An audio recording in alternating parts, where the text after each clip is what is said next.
Thank you very much. I am honored to be with you, to be in your company. This is a special day for you, for in every respect, no matter who you are, if you're here, it's a special day for you, and that certainly includes for me. I have some personal reasons, very personal reasons, for particularly enjoying being here today, and that includes, first of all, this distinguished chancellor and honored alum, this fancy dressed-up man, Robert Gates.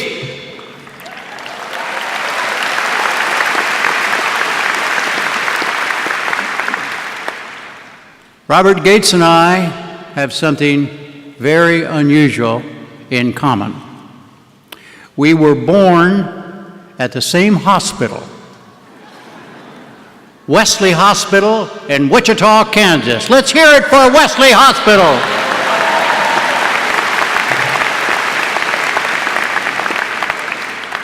I went there 10 years before Bob did. You might say that I went and I prepared the delivery room for him, and I thus believe that I am due some credit for the fact that he's turned out to be such a superb public servant for the people of the United States of America.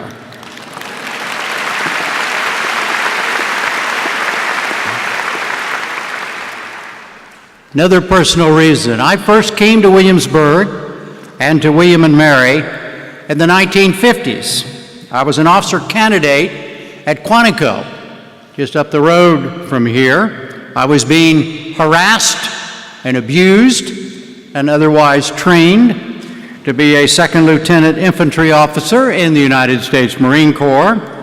I took a, Semper Fi. I took a weekend day excursion with some of my fellow candidates to Williamsburg, Colonial Williamsburg. I still have some photographs of me in my Marine uniform in the stocks, like this. They're in the historic area. I assure you those pictures are not available on Facebook or on YouTube. Most importantly, though, on that trip, I walked around here. I walked around the campus of William and Mary, the College of William and Mary, a college that I'd only heard of, had never seen, obviously, before that day. And I had a little vision as a result of that walkthrough. I had already decided that in my life's work, I was going to be a novelist. And I was going to be a writer. And I thought, my goodness, someday I might go to William and Mary. It seemed perfect place for this. I would come and live the life of a writer in residence, and I would smoke a pipe, and I would wear a tweed jacket, with the leather whatevers and all of that on the elbows.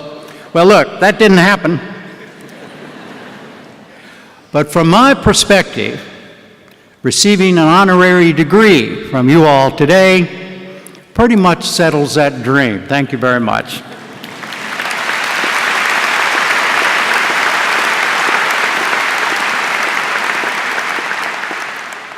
I know some of you are concerned, so let me say this. You can relax about the speaker part of my duties here today.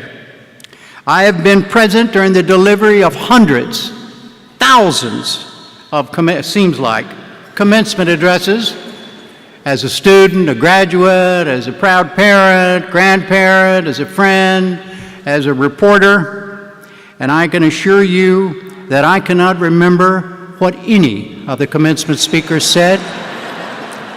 In fact, I cannot remember what any of them looked like, with one exception. Nobody comes, the bottom line is, nobody comes to a commencement to hear the speaker, only to cheer and applaud a happy graduate. And with that in mind, I hereby promise not to keep you long. That one exception was my very own college graduation at the University of Missouri at Columbia. The commencement speaker was, "Go Tigers!" The commencement speaker, never mind. You had to be there. The commencement speaker was Homer Croy, a name I know that does not leap to your minds as you hear it. He was a Western novelist that nobody even then had known very well or read much of.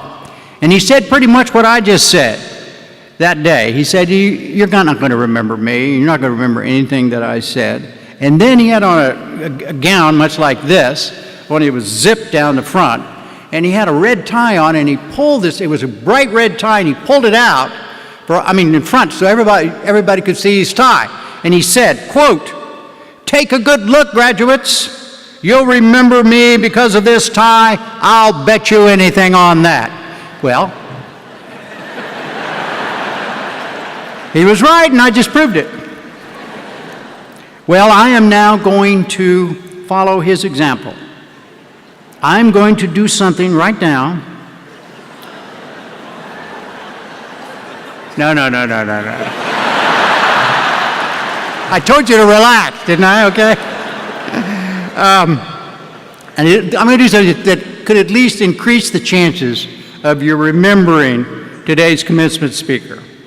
I'm going to call a bus to Houston, something I have been doing off and on regularly since the 1950s. That's because I worked as a ticket agent in the Continental Trailways bus depot in Victoria, Texas. Show of hands, how many of you all have heard of Victoria, Texas? Hey, not bad. It's a small city halfway between Houston and Corpus Christi on the Texas Gulf Coast. Anyhow, I was going to a small junior college in the daytime, and I worked as a ticket agent at night. And one of my duties at the bus depot was to do this. May I have your attention, please? This is your last call for Continental Trailways, 8:10 p.m. Silverside's air-conditioned through liner to Houston. Now leaving from lane 1 next to the building. For Inez, Edna, Ganado, Louise, El Campo, Pierce, Wharton, Hungerford, Kendleton, Beasley, Rosenberg, Richmond, Sugar Land, Stafford, Missouri City, and Houston. All aboard! Don't forget your baggage, please.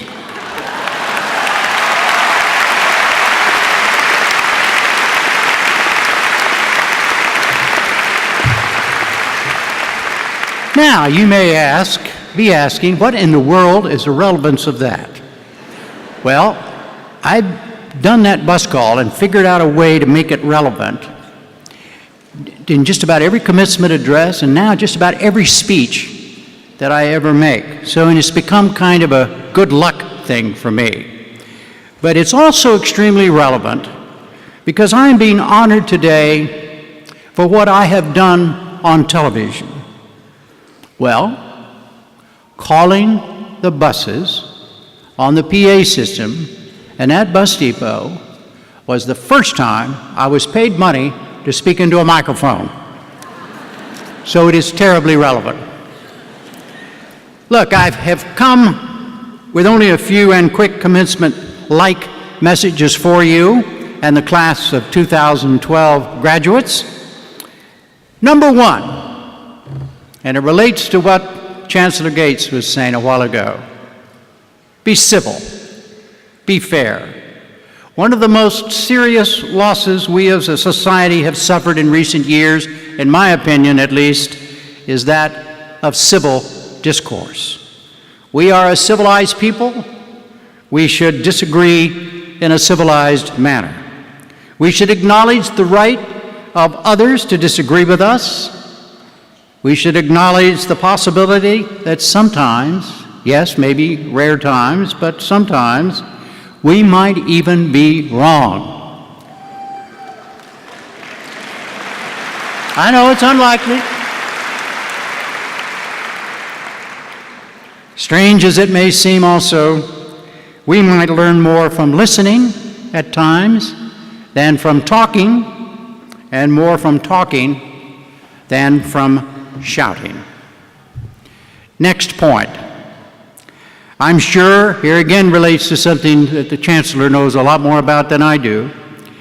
I'm sure that you've noticed the ages of most of the young Americans who are doing the fighting in Afghanistan now and in Iraq before are about 18, 19, 20, 21, 22 years old.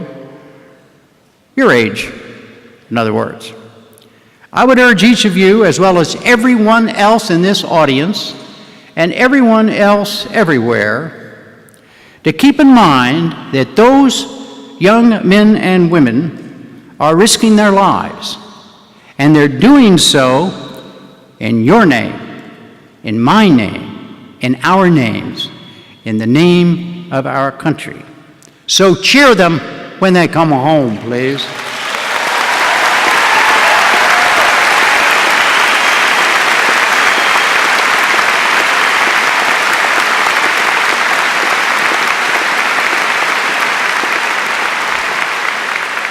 No matter what your view may be on Afghanistan or anything else that may be related, just cheer them when they come home. And I would also add, please help them re-enter civilian life. I was absolutely appalled to read a story in the Friday Washington Post just 2 days ago that said that the nation's overall unemployment rate right now is 8.1%. The unemployment rate among military veterans from action in Afghanistan and Iraq is a staggering 29%. That means 1 out of every 3 of those veterans does not have a job. That is outrageous. And every one of us, everyone within the sound of my voice, and every other voice, I believe very strongly, has an obligation to do something about that. Okay. I would also urge each of you graduates to also serve. Chancellor Gates, when he was Secretary of Defense, made a terrific speech to the students at Duke University, which I quote all the time. He made the point about how few Americans are truly involved in meeting the military obligations of this country right now, and he urged Duke students to consider military service before going off to their chosen professions or lines of work. I would say amen to that. But I would add to that amen that service does not have to just mean joining the Marines to fight in Afghanistan or in the next war or two. I mean, no matter what you decide to do with your life, also find a way to serve your neighborhood, your town, your city, your state, and our country, to serve a common purpose beyond yourself and your immediate family and or interests. And one way to do that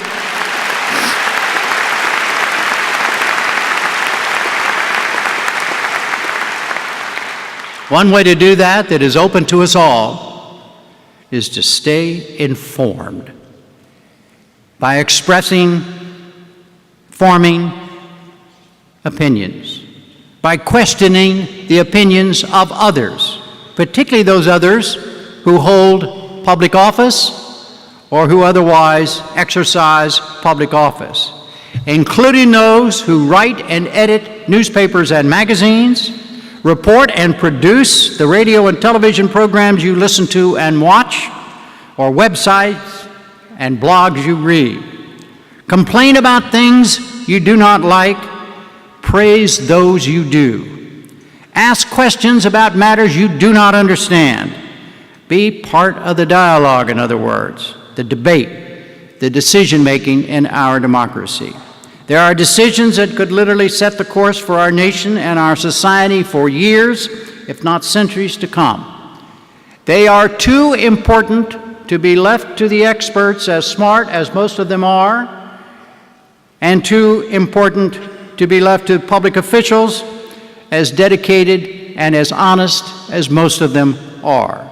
We must all serve with our minds, our voices, and our hearts. I hereby implore you to do so, not just between now and Election Day, November 2012, but always. And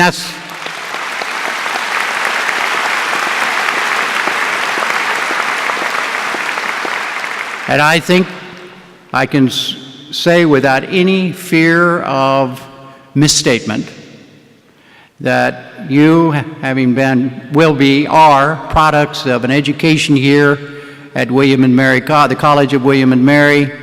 This will become a natural act for you, but some things need to be said that are even natural acts. Speaking of being informed, let me say something about journalism, my life's work. The reason, aside from my skill, my extraordinary skill at calling buses, that is the cause of my being awarded an honorary degree today. I want you to know that I know that this honor is not so much for me personally as it is for the kind of journalism I have had the opportunity to practice at PBS. And for the record,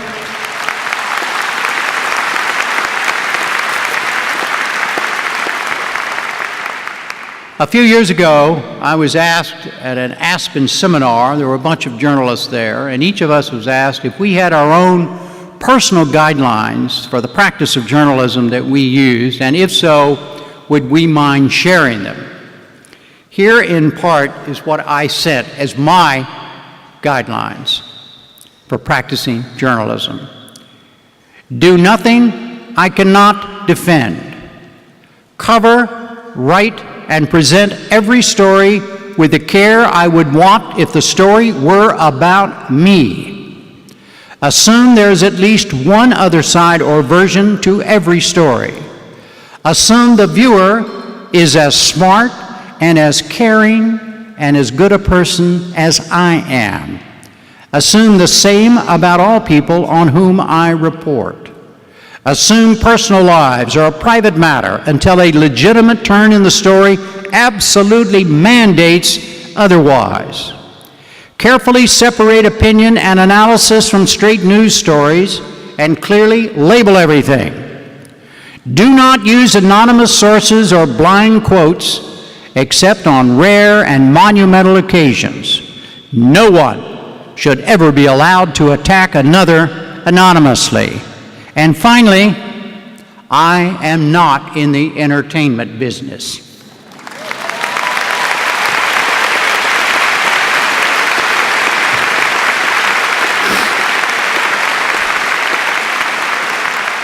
As I say, those guidelines and our efforts on the NewsHour to follow them are what you honor this day with your honorary degree. And now let me tell you what I tell all graduates of every college or university I have had the pleasure of addressing. Again, I think you may be way ahead of me on this, but again, for the record, please don't mistake what is happening here today. The fact that you are receiving a diploma from one of America's finest institutions of higher learning does not mean you are educated. Some of the dumbest people I know receive diplomas from esteemed institutions of higher learning.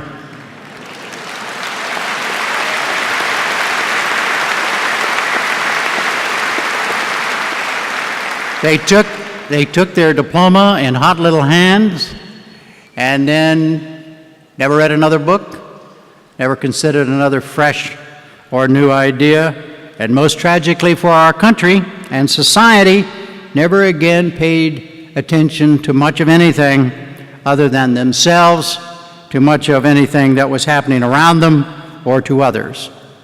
Please, please, please do not do that. It goes back to what I said about serving, and as I say that for the record because I'm pretty sure you folks are way ahead of me. And finally, now that's the magic word you've been listening for. People listening to speeches, particularly commencement speeches, that's the word they want to hear, finally.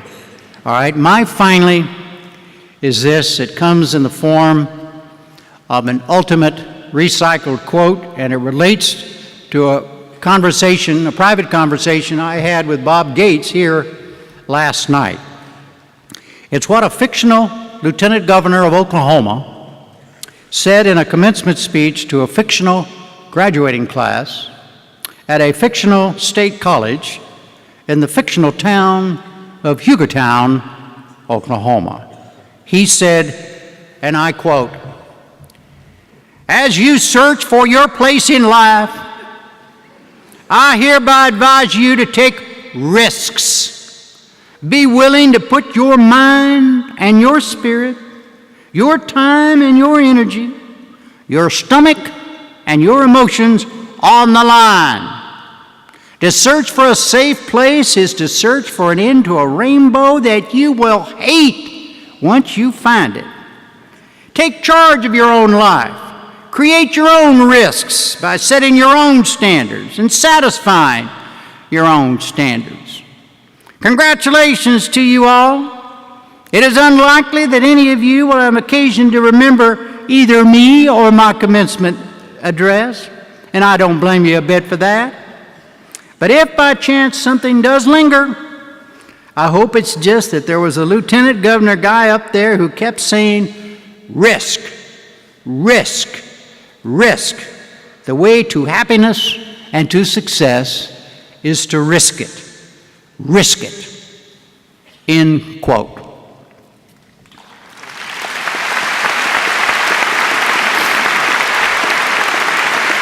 Now,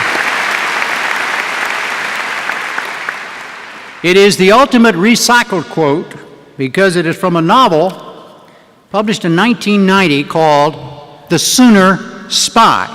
Sooner as in the Sooner State, Oklahoma. Get it? Okay. The Sooner Spy. Well, I wrote that novel.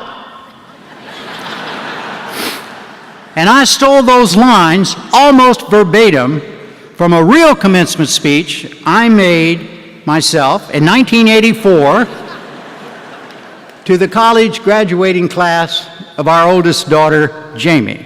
So, it's a quote of a fictional quote that began as a real quote, like I say, the ultimate recycled quote. I meant it as much today as I mean it as much today as I did the first time I said it in real life. My fictional lieutenant governor of Oklahoma asked me to tell you he still feels the same way as well. He also joins me in congratulating each and every member of the College of William and Mary class of 2012. He also joins me in adding the word serve to the word risk. Serve and risk it. I'll see you at our 2012 class reunions, and I look forward to that. And please remember what I said at the very beginning. Wherever you go, whatever you do, never, ever, ever forget your baggage. Thank you very much, and congratulations.